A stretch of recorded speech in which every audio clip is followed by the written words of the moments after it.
you can see in the picture, she already had a darker root, and she had her hair lightened about 7-8 months ago. So she had a transitional horizontal line of her natural level and then white blonde. It was very, very light. So what I wanted to do, what I was explaining to her, is I wanted the transition to go from here to here, but normally the way I would do it is go in here and highlight the top. I looked at her skin tone and her face, and she's got the most, even in the picture, the before picture, you can see her eyes are absolutely stunning. She's got the most gorgeous eyes. And I felt if I did lighter pieces to join that horizontal line in, it would lighten this up, and I think the strength of her hair color is the dark. So what I did, I went in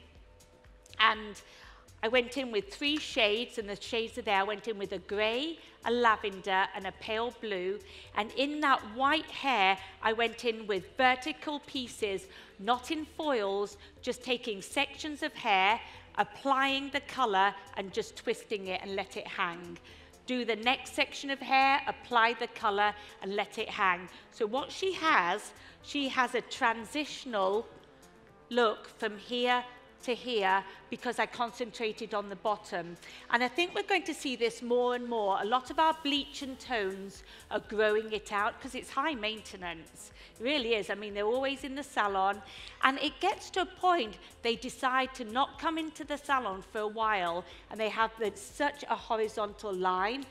The older way of blending would be to address the top area and highlight it, but actually the new way that we're going to be seeing more for this year and next year is bringing it down towards the bottom and sort of making this more blended through here.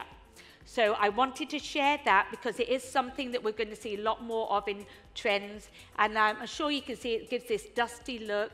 And we just styled her hair to give it this sort of matte look. The reason we use products on there to make it more matte looking, only because those tones are tones that give it more of a, not a shiny look, that matte look, which is extremely trendy at the moment. But I thought when I looked at her, I've got to keep this dark. So thank you very much, my darling.